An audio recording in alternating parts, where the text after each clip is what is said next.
Bon, ben, je crois bien que c'est l'heure, mes amis. Alors, on va commencer ça officiellement. À l'instant même, moi j'ai 10h01 sur mon horloge. Bienvenue à tous. Bienvenue à tous. Bienvenue à ce live où on va parler aujourd'hui de la grâce. Et je suis toujours heureux de voir que des gens se connectent. Bonjour ma petite sœur.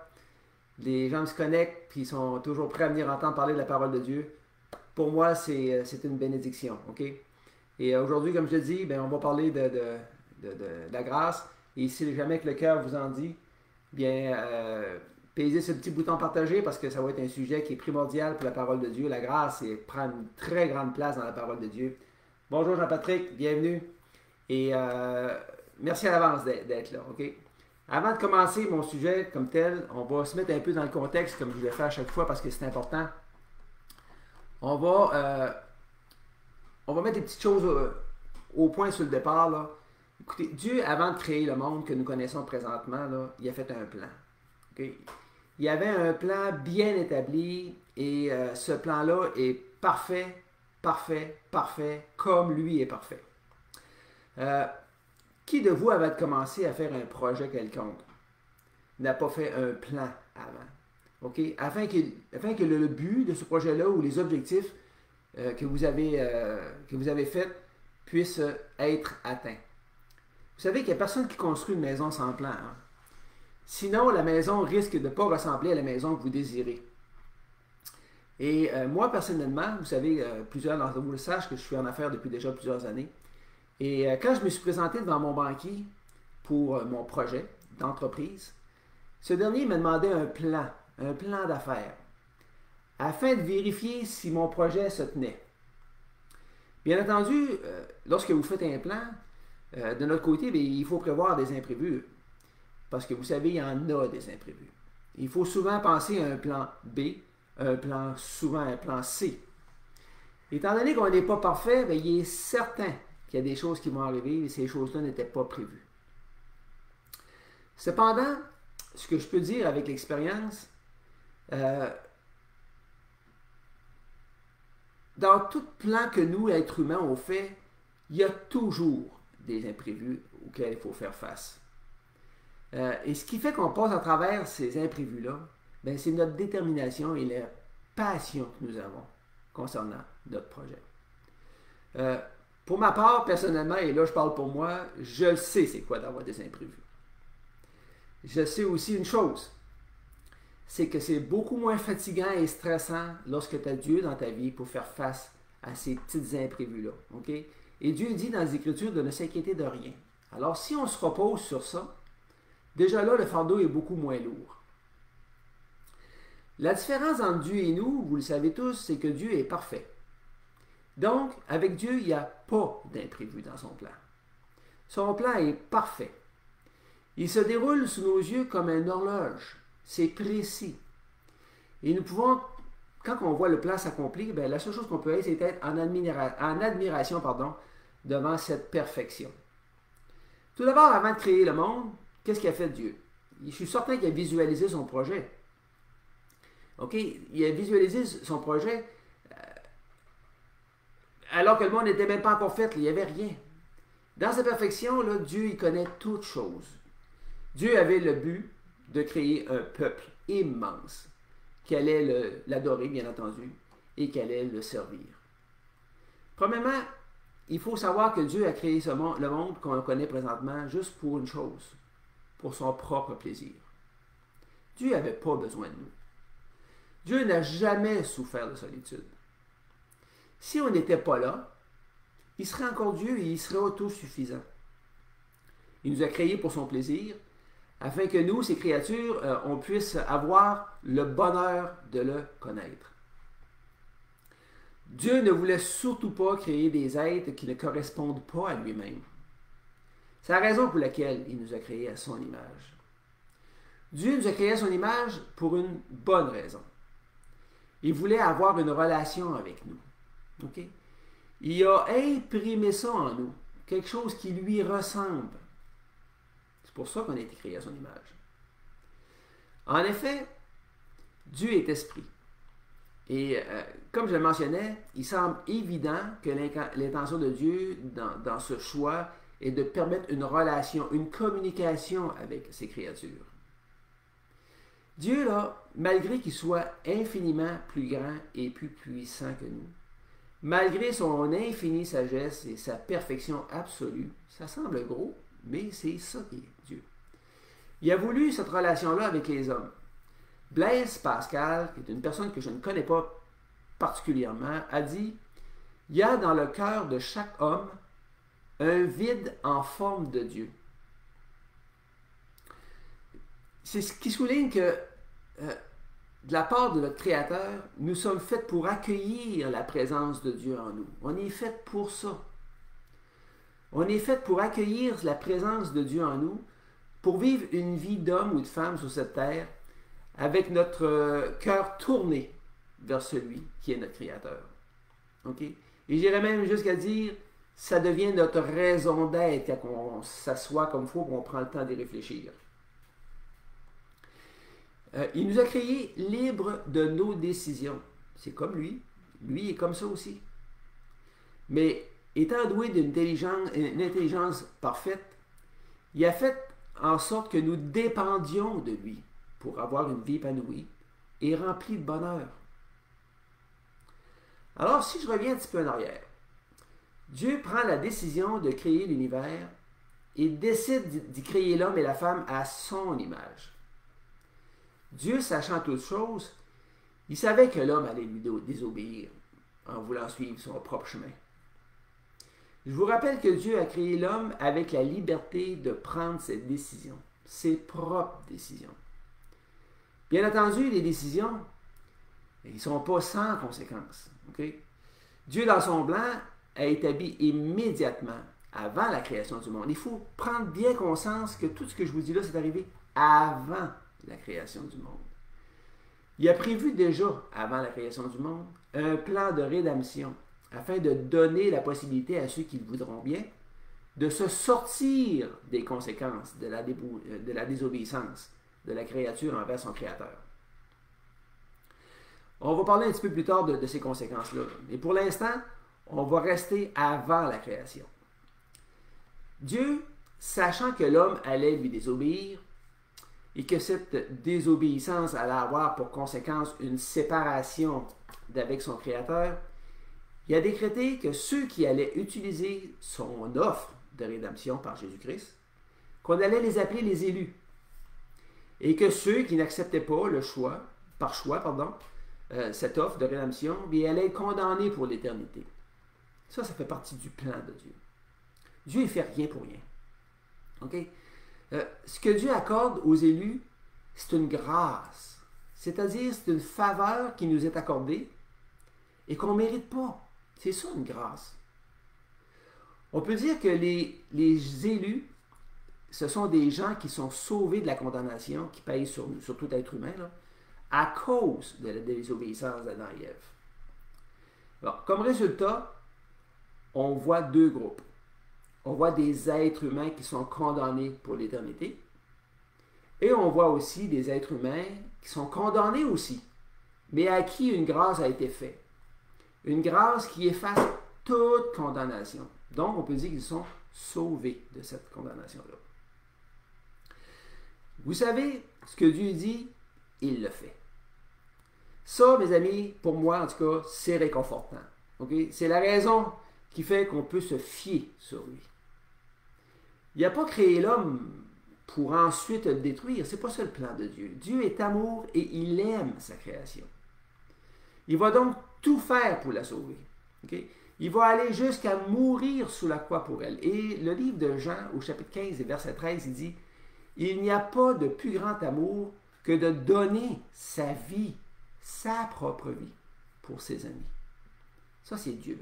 C'est Dieu. On sait maintenant que l'homme est condamné à cause d'une désobéissance. Et lorsque l'on parle de désobéissance, ici on parle d'infraction à une ou plusieurs règles. Comme exemple, comment pouvons-nous savoir que nous sommes en infraction lorsqu'on nous passons sur une lumière rouge? Qu'est-ce qui fait qu'on peut savoir ça? C'est simple, vous le savez tous, hein? Eh bien, la loi de la circulation routière nous dit que de passer sur une lumière rouge, c'est interdit. Mais pourquoi donc cette loi est là? Simple à comprendre, ça aussi. Elle est là pour notre sécurité, afin qu'on puisse profiter pleinement du plaisir et de l'utilité de circuler en automobile. Vous savez qu'au temps de Moïse, Dieu a établi une loi qui comporte 10 commandements. Et on va revenir sur ces commandements-là un petit peu plus tard. Okay? J'ai une question pour vous. Est-ce que ce fut la première loi que Dieu a établie? La réponse est non. La première loi a été donnée quand? A été donnée dans le jardin d'Éden, au début complètement de la création de l'être humain. Cette loi ne comportait qu'une seule règle, mes amis. Une seule. Puis on va la voir. On va la voir dans la Bible, dans le livre de Genèse, au chapitre 2 et versets 16 et 17. Genèse 2, versets 16 et 17. Le texte se lit comme suit. L'Éternel donna cet ordre à l'homme. Tu pourras manger de tous les arbres du jardin, mais tu ne mangeras pas de l'arbre de la connaissance du mal et du bien, car le jour où tu en mangeras, tu mourras certainement. Fin du texte. Pouvez-vous imaginer, mes amis, une seule règle, rien d'autre? Cette règle concernait le manger uniquement. Pouvez-vous imaginer ça? Le reste était sans règle, sans loi, pardon. Cette règle-là, ça impliquait aussi qu'un seul arbre dans tout le jardin que Dieu avait créé pour lui. Et un fait bien intéressant aussi, c'est qu'il faut savoir que Ève n'était pas encore là. Et c'est juste après que Dieu dit qu'il n'est pas bon que l'homme soit seul. Si vous remarquez bien, lorsque Dieu donna cette loi à Adam, il a dit, tu pourras manger de tous les arbres. Et un peu plus loin, il dit, tu ne mangeras pas. La règle vient d'arriver. Tu ne mangeras pas du fruit de l'arbre de la connaissance du mal et du bien. Aussi, il est clair qu'Adam a enseigné sa femme sur ce commandement que Dieu lui a donné. Parce que lorsque Satan a parlé à Ève, cette dernière connaissait déjà cette règle. Comme Dieu, dans sa souveraineté, a décidé de laisser le libre choix à l'homme, bien vous savez qu'est-ce qui s'est passé. Adam et Ève ont désobéi à la seule règle que Dieu avait établie. Lorsque je vous parle de la règle, vous savez, j'en ai parlé il y a quelques minutes. J'ai omis je parle de la seule règle, bien entendu, qu'il y avait là. J'ai omis une partie de la règle, ok? J'ai omis de vous dire la conséquence reliée à cette désobéissance-là. Parce que vous savez qu'une infraction, pour Dieu, égale une conséquence. C'est ça, la justice de Dieu. Et on peut se fier dessus, parce qu'elle est parfaite. La règle concernant le fruit de l'arbre de la connaissance du bien et du mal était unique. Mais la désobéissance entraînait vraiment un verdict lourd de conséquences. La conséquence, c'était quoi? C'était une mort certaine. Parce que Dieu a dit, car le jour où vous en mangerez, pas vous, mais que tu en mangeras, tu mourras certainement. Peut-être pensez-vous que nous, on aurait fait mieux? La réponse est non, mes amis. Okay? Puis je vais vous expliquer pourquoi. On a tous dans nos propres vies un péché, qu'on peut dire, difficile à éliminer, plus que les autres. Un péché qui revient tout le temps. Un péché qui nous attire, puis lorsque c'est défendu, c'est encore pire. Vous le savez ça aussi. Un péché sur lequel nous devons vraiment mettre beaucoup d'efforts et demander à Dieu par la prière de nous donner la victoire sur ce dernier. Un péché qui, une fois qu'on y a pensé à ce péché-là, vous savez qu'il va arriver.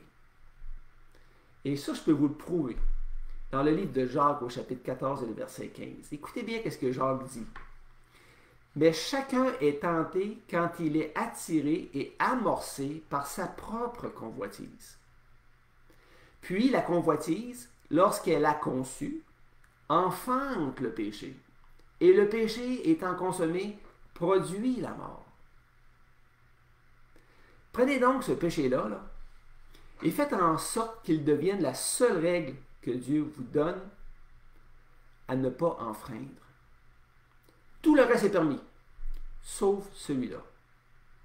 Quelles sont les chances que vous fassiez la même chose qu'Adam et Ève? Moi, je pense que c'est 10 sur 10, ok? N'oubliez pas qu'Ève a quitté Dieu des yeux pour écouter ce que Satan avait à lui dire, alors qu'elle aurait dû le repousser en partant et elle aurait eu la paix. Voici un bon conseil que Dieu nous donne dans le livre de Jacques, encore une fois, au chapitre 14 et au verset 7. C'est écrit « Soumettez-vous donc à Dieu. Résistez au diable et il fuira loin de vous. » Et fin du texte. Satan, lui, il a mis une pensée dans le cœur d'Ève, en lui disant au chapitre 3, toujours dans Genèse, au chapitre 3, versets 4 et 5, « Vous ne mourrez point. Mais Dieu sait que le jour où vous en mangerez, vos yeux s'ouvriront et que vous serez comme Dieu, connaissant le mal et le bien. » Fin du texte. Avez-vous déjà remarqué que lorsqu'une convoitise s'installe dans votre cœur, il y a un mécanisme automatique dont le but est de vous convaincre que vous devriez vous plier à cette tentation-là. Ça, c'est la chair. Je peux vous dire qu'on devient très intelligent pour trouver des bons arguments, pour convaincre quelqu'un d'autre, afin que cette personne-là vous approuve. On devient super intelligent à ce moment-là. Le deuxième, excusez-moi, mais le verset 6, qu'est-ce qui est écrit? La femme vit, en parlant d'elle, bien entendu, la femme vit que l'arbre était bon à manger. Voici un désir qui s'installe maintenant. Et agréable à la vue, et qu'il était précieux pour ouvrir l'intelligence. Elle était en train de se convaincre. Une fois la convoitise installée en elle, elle s'alimente d'elle-même. Elle s'alimente d'arguments comme nous-mêmes on le fait encore aujourd'hui. On se dit tout le temps, ça me prend ça absolument. C'est vraiment beau. Ça va être bon. Ça va véritablement augmenter mon bien-être. Ça va juste être bon pour moi. On oublie littéralement les mauvais côtés pour ne regarder que les bons côtés.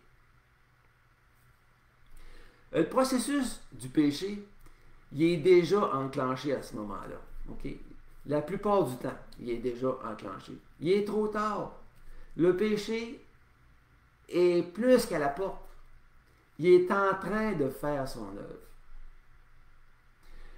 Avez-vous aussi remarqué qu'une fois que le péché est consommé, une fois que vous avez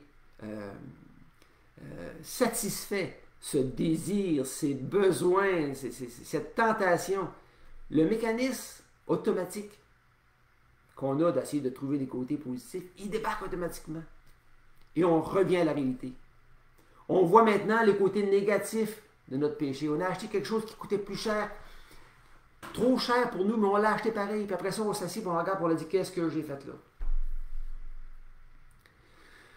On oublie les arguments qui nous poussaient à consommer. Et là, on regrette amèrement. Et on demande pardon à Dieu. Mais gloire à Dieu, ce Dieu est toujours prêt à nous pardonner. Comme le dit si bien le livre de 1 Jean, chapitre 1 et verset 9. Si nous confessons nos péchés, ça veut dire si nous les avouons, il est fidèle et juste pour nous les pardonner et nous purifier de toute iniquité. Bien entendu, ça prend une repentance qui vient du cœur pour que ce soit fait. OK? Si vous continuez le texte dans le livre de Genèse au chapitre 3, là, je ne vous le lirai pas, là, vous verrez qu'Adam et Ève, là, ils eurent vraiment les yeux ouverts. Et qu'ils ont eu peur. Et qu'ils se sont cachés de Dieu. Par peur et par honte, parce qu'ils ont réalisé qu'ils étaient nus. Vous verrez qu'Adam, qu'est-ce qu'il a fait? Il a mis ça sur le dos de sa femme. Et que la femme a mis ça sur le dos du serpent. Et par contre, ça n'a rien changé pour le verdict de culpabilité. Il a eu beau arriver avec toutes les les arguments nécessaires pour se déculpabiliser. Dieu avait dit, si tu en manges, tu mourras certainement. Soyez donc certains que vous et moi, on n'aurait pas fait mieux qu'eux. À la base, là, avant de pécher, Adam et Ève étaient parfaits. Ils avaient la vie éternelle. Ils pouvaient vivre éternellement. Dans une relation parfaite avec son Créateur. Ils pouvaient se jaser comme ça, comme on se parle. Ce qui fait qu'ils pouvaient vivre éternellement en ayant une relation spirituelle parfaite avec Dieu et qu'ils avaient aussi l'arbre de vie. Cet arbre-là, moi je trouve qu'on n'en parle pas assez souvent. Adam et Ève pouvaient manger sans problème de cet arbre-là. L'arbre de vie, c'est un arbre qui était vrai physiquement, qui leur permettait de vivre éternellement, mais c'est aussi une image. C'est aussi une image de Christ qui lui donne la vie éternelle aussi. Le premier arbre était un arbre physique. Le deuxième arbre est un arbre spirituel. Jésus-Christ est un arbre spirituel. Et lorsqu'il donne la vie, on ne peut pas la perdre. Tandis que l'arbre physique qui donnait la vie, si on arrête d'en manger, lui, on pouvait perdre cette vie-là. Si vous remarquez, une fois qu'Adam et Ève eurent péché et que Dieu a prononcé la sentence, il n'a pas coupé l'arbre de vie, mais il a coupé l'accès à cet arbre, afin qu'ils ne vivent pas éternellement. Et ça, on voit ça dans le livre de Genèse, chapitre 3, verset 20. C'est écrit, « L'Éternel Dieu dit, voici, l'homme est devenu comme l'un de nous. » J'arrête ça là, je fais une petite parenthèse. L'un de nous. Pourquoi Dieu dit nous? Pareil comme s'il serait plusieurs. Hey, Dieu le Père, Dieu le Fils, Jésus est là, en esprit. Et Dieu le Saint-Esprit. OK? Ça fait trois. C'est pour ça qu'il dit nous. Alors, je recommence. L'Éternel Dieu dit, voici l'homme est devenu comme l'un de nous, par la connaissance du mal, du bien et du mal. Empêchons-le maintenant d'avancer sa main, de prendre de l'arbre de vie, d'en manger et de vivre éternellement. Donc, ça voulait dire que même s'ils avaient péché, s'ils mangeaient de l'arbre de la vie, ils auraient pu vivre éternellement. Mais Dieu a coupé ça. Il a coupé cet arbre-là. Donc, ils se sont mis à vieillir et aussi à mourir. Dans la relation directe avec Dieu, cette relation-là, elle a été coupée et l'immortalité physique fut ôtée par l'absence du fruit de l'arbre de vie. Dans notre cas, c'est l'absence de Jésus, parce que l'arbre de fruit n'est plus là, bien entendu. C'est ça, l'arbre de vie, pardon, n'est plus là.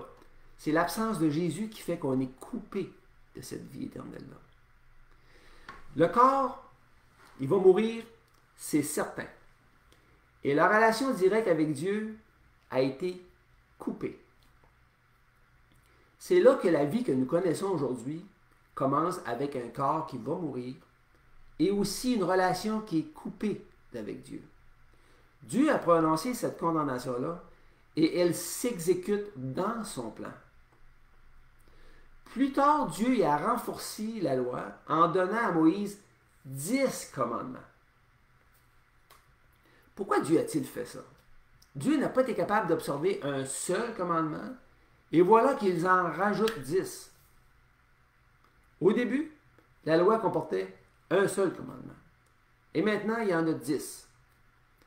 De ces 10, il s'en ajoute encore à peu près comme 600 autres ordonnances qu'on voit dans les Écritures qui viennent se greffer à ces 10-là.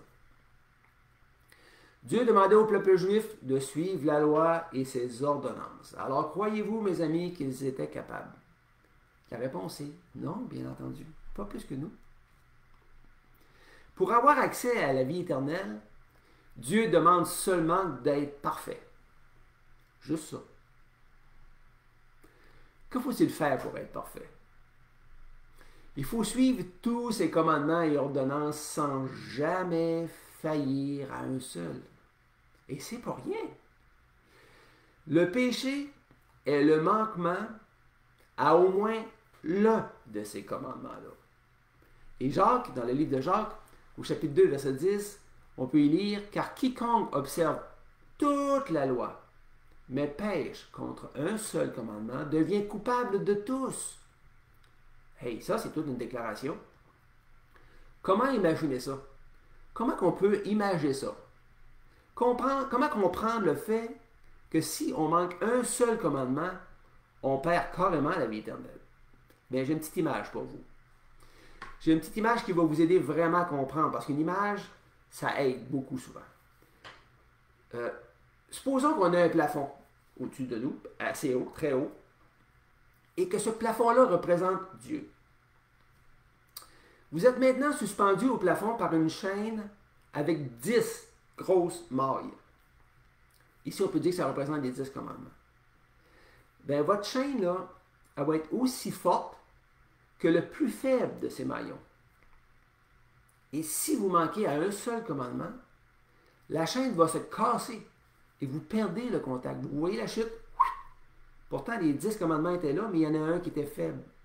Étant donné qu'on a manqué à un seul, le maillon s'est cassé et on a perdu le contact avec le plafond qui représentait Dieu. Donc, alors on peut se poser comme question, à quoi ça sert la loi?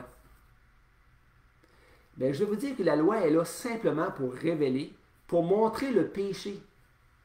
La loi, là, elle ôte pas le péché. Les gens qui pensent qu'ils vont avoir leur vie éternelle en suivant la loi, là, mes amis, je suis obligé de vous dire que c'est faux. Elle n'ôte pas le péché. Elle fait simplement le révéler. Elle le fait ressortir. Voici une image, cette fois-ci, vécue. Et c'est moi qui l'ai vécue. Quand j'avais une vingtaine d'années, je suis allé glisser en Crazy Carpet à l'époque, tout près de l'aréna chez nous à Rivière-du-Loup. Et à l'époque, il y avait une bonne pente, assez à pic. Et c'était permis, écoutez, de glisser là gratuitement. Alors, ça arrivait à l'occasion qu'on allait glisser. Et dans le bas de la pente, la ville avait monté une grosse montagne de neige pour vraiment freiner ceux qui glissaient, pour pas qu'ils rentrent dans le stationnement et puis qu'ils auraient pu heurter les automobiles. Alors, on a glissé une soirée de temps. On avait vraiment du plaisir, là. Et à la fin de la soirée, je décide de me placer à plat ventre sur mon Crazy Carpet et je décide de faire embarquer mon épouse par-dessus moi. Alors, on était toutes les deux à plat ventre sur le Crazy Carpet et là, on descend. Et je peux vous dire que ça descend. On était assez pesant, là, hein, fait que on prenait de l'air puis ça gardait notre air. À l'arrivée en bas, hey, on est rentré de plein fouet dans cette bosse-là et il y avait plein de petits morceaux de glace, des motons qui ressortaient. Je suis rentré là-dedans, comme en bon québécois, ouvert à grandeur, et je me suis vraiment fait mal. Je me suis ramassé à l'hôpital. Je me suis ramassé à l'hôpital parce que j'urinais du sang. Okay? Ils m'ont gardé là parce qu'ils croyaient que je m'étais endommagé sérieusement un rein. En me garantissant, je me suis comme poqué un rein. Et là, pour vraiment aller vérifier le problème, ils ont dû m'injecter un produit dans le rein afin de le colorer et de voir ce qui n'allait pas. Eh bien, le liquide ici, là, ça représente la loi. Vous savez que le liquide qu'ils m'ont injecté n'était pas le problème. Mais c'est le liquide qui a révélé le problème ou le péché dans nos vies. C'est à ça que ça sert la loi. Elle est là pour révéler le péché. Elle ne donne pas du tout, mais pas du tout, la vie éternelle. Si elle donnait la vie éternelle, là, ça voudrait dire que vous devriez mériter votre ciel. Vous devriez mériter votre vie éternelle par vos œuvres, en essayant de suivre la loi sans en rien en manquer, en essayant de faire du mieux que vous pouvez. Et vous savez que ce n'est pas possible. Ceux qui pensent de gagner leur ciel par les œuvres sont donc automatiquement dans l'erreur. Et je vais vous lire un petit texte. Un petit texte dans le livre de Matthieu. Je vais prendre la Bible, puis je vais vous le lire. OK? Dans le livre de Matthieu, chapitre 19, verset 16 à 26. 16 à 26. Je vais vous en faire lecture. OK? Et voici, un homme s'approcha et dit à Jésus, « Maître, que dois-je faire de bon pour avoir la vie éternelle? » Il lui répondit, « Pourquoi m'interroges-tu sur ce qui est bon? Un seul est bon. Si tu veux entrer dans la vie, observe les commandements. » « Lesquels? Lui dit-il. Jésus lui répondit, « Tu ne tueras point, tu ne commettras point d'adultère, tu ne déroberas point, tu ne diras point de faux témoignages, honore ton père et ta mère, et tu aimeras ton prochain comme toi-même. Le jeune homme lui dit, j'ai observé toutes ces choses, que me manque-t-il encore?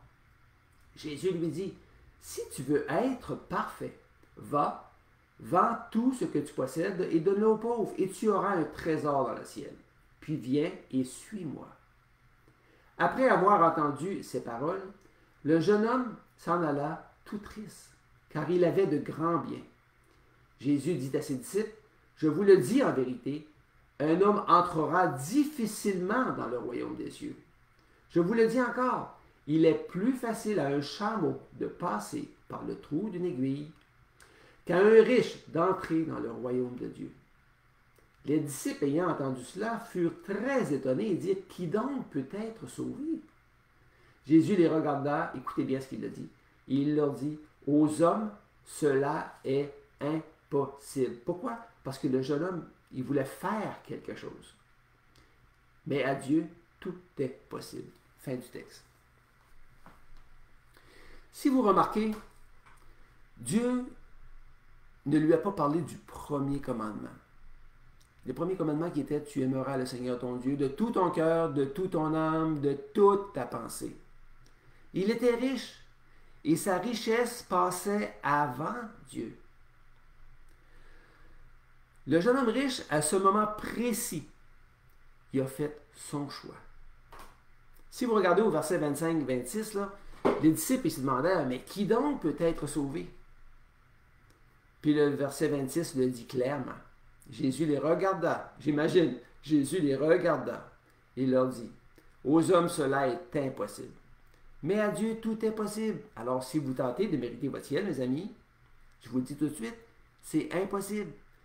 Aux hommes cela est impossible. Vous aurez beau faire ce que vous voudrez, c'est impossible. Mais à Dieu tout est possible. C'est pour ça que Jésus est mort sur la croix. C'est là que la mort et la résurrection de Christ arrivent comme le remède de Dieu. L'homme n'est pas capable de payer par lui-même sa dette qu'il a envers Dieu. Et c'est une dette très élevée. Le psaume 49, chapitre 7 et chapitre 49, versets 7 à 9, il est écrit, ici on parle encore des riches là. Ils ont confiance en leurs biens. Ils se glorifient de leur grande richesse. Ils ne peuvent se racheter l'un et l'autre, ni donner à Dieu le prix du rachat. Le rachat de leur âme est cher et n'aura jamais lieu. Ici, on parle des riches, mais c'est valide pour tous, tout le monde. Et ça ne veut pas dire qu'un riche ne rentrera pas dans le royaume de Dieu. C'est pas ça que ça veut dire. Ça veut dire que si tu fais passer ta richesse avant Dieu, Dieu dit c'est certain que tu ne rentreras pas. C'est plus facile à un chameau de passer par le trou d'une aiguille que de rentrer dans le royaume de Dieu si tu fais passer tes choses. Puis quand on parle de riches, là, on ne parle pas nécessairement d'argent. On peut parler de passion, on peut parler de bien des choses. Ça prend donc, dans cette situation-là, ça prend donc quelqu'un qui va payer à notre place. Si vous allez manger au restaurant et que vous n'êtes pas capable de payer, il y a quelqu'un qui va falloir payer pour vous, là, si vous voulez sortir de là. Sinon, ça, vous allez faire de la vaisselle. Si quelqu'un de parfait veut payer pour quelqu'un d'imparfait, afin que ce quelqu'un d'imparfait-là, qui se trouve être comme moi, mettons, puisse avoir la liberté, il faut que celui qui est parfait, il faut qu'il subisse, il faut qu'il paye ce que l'imparfait aurait dû payer. Pourquoi? Parce que la condamnation de Dieu et notre culpabilité demeurent tant que le paiement complet de la dette ne sera pas fait. Dieu nous aime, il nous aime, vous n'avez pas idée. Il faut qu'il nous aime pour avoir fait ça, mes amis, là, d'être mort sur la croix. Il a pris une chair semblable à la nôtre, comme nous. Il est venu accomplir parfaitement la loi de Dieu, et il a accepté de prendre notre place, de mourir à notre place, afin qu'on puisse avoir le billet. Quand vous allez à un spectacle, ça prend un billet pour rentrer. Hein? Pas de billet, vous ne rentrez pas. Ça prend un billet pour rentrer, pour avoir la vie éternelle. Une question que moi, je me suis posée beaucoup, c'est pourquoi a-t-il fallu qu'il meure? Il aurait pu porter nos péchés sans mourir. Je vais vous dire pourquoi. Parce que Dieu, pour effacer des péchés, là, ça prend un bon nettoyant pour effacer des péchés. OK? Dans un terme facile à comprendre. Ça prend un bon produit. Et Dieu a décrété que ce produit-là était du sang. Pas n'importe quel sang. Un sang parfait, un sang pur, un sang qui n'est pas affecté par le péché. Dieu il a dû mourir afin d'offrir lui-même son propre sang pour effacer nos péchés à nous. Après que le sacrifice fut offert, ça veut dire que Jésus est mort sur la croix, qu'il a versé son sang, et que tout répondait bien entendu aux normes de Dieu. Christ est ressuscité le 3e jour. Il est monté au ciel et il s'est assis à la droite du Père après un séjour de 40 jours après sa résurrection. Ce qu'il a fait, là, il l'a fait pour tous les êtres humains sur cette terre. Mais est-ce que tous vont être sauvés? Non. Non, pas du tout. Ce remède, il ne fait effet, le sang de Christ ne fait effet que par la foi, et ce, sans les œuvres. La foi seulement. On n'a rien à voir de proche ou de loin dans ce rachat. Okay? On n'a rien à voir là-dedans. Dieu l'a fait et c'est un don de lui-même. C'est un cadeau. C'est un cadeau qu'il nous a fait. Et c'est un cadeau gratuit. Parce qu'un cadeau, c'est gratuit. Si vous devez payer, c'est plus un cadeau. Ça devient une œuvre, ça devient un travail, ça devient une charge. Si vous croyez que vous avez besoin d'un sauveur, parce que vous vous sentez perdu, sans force devant le paiement de vos péchés, c'est normal, il faut passer par là. Sachez qu'il y a une solution, mes amis. Il faut savoir ça. Il y a une solution, puis cette solution-là, elle s'appelle Jésus-Christ. Qu'est-ce qu'il faut faire? Vous devez premièrement vous repentir de vos péchés. Sinon, vous allez périr. C'est rough, je le sais. C'est rough, mais je dois le dire. Je dois le dire. Si vous ne vous repentez pas, vous allez périr. Périr en enfer pour l'éternité. Et on s'entend que l'éternité, c'est assez long ici. Le prix que Jésus a dû payer, pour nous, là, il est tellement grand qu'il peut se permettre de condamner pour l'éternité ceux qui vont fouler aux pieds ce que Jésus a fait pour nous. La Bible dit, repentez-vous de vos péchés. Dans mes mots, je le dis là. Et demandez-lui de vous sauver en lui donnant votre vie. Pour moi, je l'ai faite le 9 septembre 1994. Et depuis, ma vie a changé du tout. Bien entendu, mes amis, je suis encore un pécheur comme tout le monde. Mais je suis un pécheur pardonné. Ça, c'est fun. Je suis un pécheur pardonné à cause de l'amour de Dieu par son Fils Jésus-Christ. Et c'est ça, une grâce. C'est ça quelque chose qu'on ne peut pas, qu'on reçoit, et qu'on ne mérite pas. Moi, je ne mérite pas ça du tout. Je suis un pécheur. Et à la base, je suis un pécheur condamné. Celui qui a le Fils a la vie. Celui qui n'a pas le Fils n'a pas la vie. Mais la colère de Dieu demeure sur lui. Jean 3, 36. Donc la grâce, on est sauvé par la grâce, par le moyen de la foi. Et ça, vous allez trouver ça dans le livre d'Éphésiens, au chapitre 2, versets 8 et 9. C'est par la grâce que vous êtes sauvés, par le moyen de la foi, et cela ne vient pas de vous. C'est le don, c'est le cadeau, c'est le don de Dieu. Ce n'est point par les œuvres afin que personne ne se glorifie. Personne ne dit, Seigneur, j'ai tellement fait de choses pour toi, tu dois me donner la vie éternelle. Oh, c'est pas de même, ça marche, mes amis. Dieu, il a tout fait, tout, pour nous, par amour. Alors ceux qui se demanderont pourquoi Dieu est si dur, Dieu n'est pas si dur que ça. Dieu est dur quand il faut qu'il soit dur. Mais Dieu est amour pas mal plus. On s'entend? Je vais vous dire quelques citations pour le fun. OK?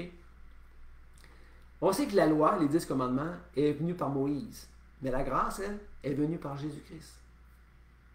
La loi, bien entendu, a été donnée au mont Sinaï. Le mont Sinaï, c'était une montagne où la résidence de Dieu était. Où Dieu était. La grâce, elle, a été donnée par le mont du Calvaire, où est-ce que Jésus a été crucifié. La loi a été donnée au peuple juif, les Hébreux. Et la grâce, elle, a été donnée à tous ceux qui croient. La loi, elle condamne le pécheur. Elle révèle le péché qui condamne le pécheur. La grâce, elle fait quoi? Elle sauve le pécheur. On sait que le salaire du péché, c'est la mort. Mais le don de Dieu, c'est la vie éternelle. La loi, elle condamne le meilleur des hommes. Mais la grâce, elle sauve le pire des pécheurs. Wow! La loi, comme je vous disais dans mon texte, elle révèle, elle fait sortir le péché. Et la grâce, elle, qu'est-ce qu'elle fait? Elle enlève le péché. Ce sont des citations que j'ai trouvées dans des lectures. Et je voulais vous les partager. Moi, c'est tout ce que j'ai pour vous ce matin. Je vous dis sincèrement merci d'avoir été là. On est encore plusieurs qui sont connectés. Merci d'avoir toffé jusqu'à la fin. Et écoutez, je vous le demande encore, je le demande à tous mes lives. Pesez donc sur le petit bouton partager, afin que des gens puissent entendre la vérité au niveau des Écritures. Et je suis que le messager, moi, j'ai rien à retirer de ça, j'ai aucune gloire parce que c'est lui qui a tout fait. Moi, je fais juste lui dire merci en parlant tout simplement. Alors, pesez sur le petit bouton partager. Merci du fond du cœur d'avoir été là. Et profitez de la journée aujourd'hui. Bon dimanche. Hey, bonne fête des papas aussi. Je l'avais oublié, je voulais le mentionner au début. Et je viens tout juste d'y penser. Bonne fête des pères à tous les papas. Passez du bon temps en famille. Aimez vos enfants, aimez vos femmes. C'est important. C'est la base de notre société qui est basée sur l'amour. Bonne journée tout le monde. Merci d'avoir été là. Que Dieu vous bénisse abondamment. Au revoir.